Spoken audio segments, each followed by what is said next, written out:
Lindsay here, the Frugal Crafter, with a super duper quick card for you today using the technique called stamping off, and that is the monthly technique at Oriental Stamp Art. So I thought I would share that with you. The stamps I'm using today are from About Art Accents, and you can visit them by clicking the link below the video if you so desire. So what I'm starting with is a piece of cardstock. You can use any cardstock. This is a very simple technique. I've got I'm going to flip that cardstock over because I just dropped my ink pad on it. It's starting off so good, isn't it? So anyways, I've got a orange ink pad and I am inking up this bamboo stamp. And I'm using orange because orange and black is the weekly challenge over at Oriental Stamp Art. Alright, so got my stamp inked up. I'm going to stamp it once. Then I'm going to stamp it again. And you get that second generation impression, and it's much lighter. So the cool thing about this is you can make a shadow effect. It's also great if you're just starting out stamping, because if you don't have a lot of stamps yet, you can, or a lot of ink pads, you can really maximize your stamp budget. You know, if you can get 2 or 3 different shades from one ink pad, that is great.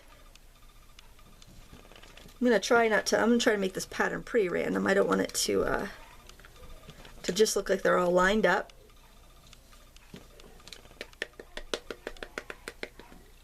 And you can make really cool backgrounds like this, and it almost gets a little bit abstract as you go. A little bit.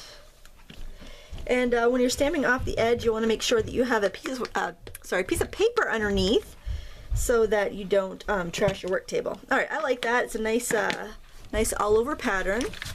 And then what I'm going to do is just take a couple pieces of seam binding, and I colored this so that I colored it with yellow, red, and orange ink, and then I scrunched it up and I heated it up with the heat gun to get it wrinkly. And this is when I just wet, scrunched up, and heated. And I'll tell you that if you buy the natural Hug Snug binding, it crinkles a lot better than the white or any other color. So if you're going to be buying it to dye it, get the natural instead of the white, and it will give you a much better look to your design.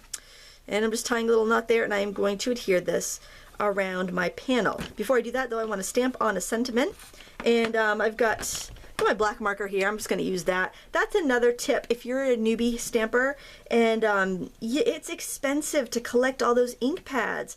So what you could do is get a set of brush tip markers. These are the Tim Holtz Distress. They're not my favorite. I prefer the Memento, but you know, whatever you can find for a reasonable price at your stamp store. That's like having a whole pile of ink pads, having these brush markers. I'm going to breathe on it, full of hot air. That really helps the stamping transfer. I'm hoping I stamped this right side up. If not, you still get the idea. Yeah, it's right side up for you, upside down for me. I'm cooking with fire. That is good. And I am going to adhere this ribbon down on the bottom. I'm going to flip it over. I want this knot to be under there. So I'm just going to flip it over, and hopefully my ink is dry enough that it's not going to smear all over. That in there. Hopefully it'll look good from the right side when I'm done, but if not, you know, you're getting the gist, you're getting the idea. All right, now we're going to make a little embellishment, and so what I'm going to do is take another piece of cream cardstock, and I'm grabbing the stamp, which needs to be cleaned. Hang on one second while I clean that stamp. Huzzah, I'm back. My stamp is clean. I'm cooking with grease. Cooking with gas. I'm going to ink up this with orange, the same orange we used to do our stamping technique. Then I'm just going to grab a couple other colors. I've got this bright orange I'm going to do the leaves with, and maybe a couple of the words just to be something different. And then I'm going to use some brown here. Do a couple more words with the brown. Do a couple words with the black. And then I'm also going to just outline the little stamp ridges here. See how versatile the markers are? If you're just starting out, getting some markers can really be a lot of bang for your buck. I'm going to breathe on this. I'm going to stamp it over here on my smooth cream cardstock. All right, and then let this dry for a second.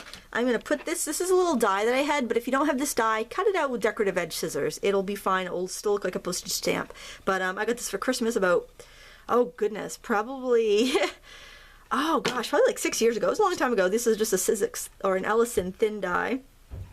And I'm just gonna position that over there so I can see my words.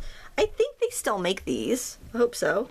If not, use your decorative scissors. Seriously, you know, it's no big deal. And then I'm taping that there so that it won't move while I die cut it. I'll be right back after I die cut this.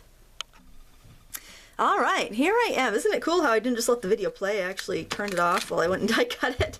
Alrighty, and I am going to ink the edges just to make them stand out a little bit. Truth be told, I think this would actually be prettier if you just use the decorative edge scissors, and you save yourself a few bucks. Don't forget your moldy oldie tools when you are stamping. And if you're a new stamper, you know, when you buy a new tool, think about the many ways you can use it before you invest. I am going to put, actually first I'm going to adhere this to my card base. It's just a, just half of a sheet of cardstock, folded in half, so it's an A2 size, measuring 4 1/4 by 5 1/2, folded. I'm going to put that on there, so I want to make sure it's going to be right side up here. Tuck those ends in. Probably should just trim them off, but let's tuck them under. Oh, for goodness sake, I can't tuck that under. I gotta just cut it off. Get out of there. You're giving me grief there, ribbon. Alright, I'm going to use a little foam tape to put this guy on. Just twisting the angle of my tape so that I get a nice, so it's not going to indent anywhere. And really, what an easy card to make, send off for Thanksgiving. And you've learned a new technique, maybe you know it already, but if not, you learned the stamping off technique, and there is a cute little card for you. I want to thank you so much for watching, and till next time, happy crafting.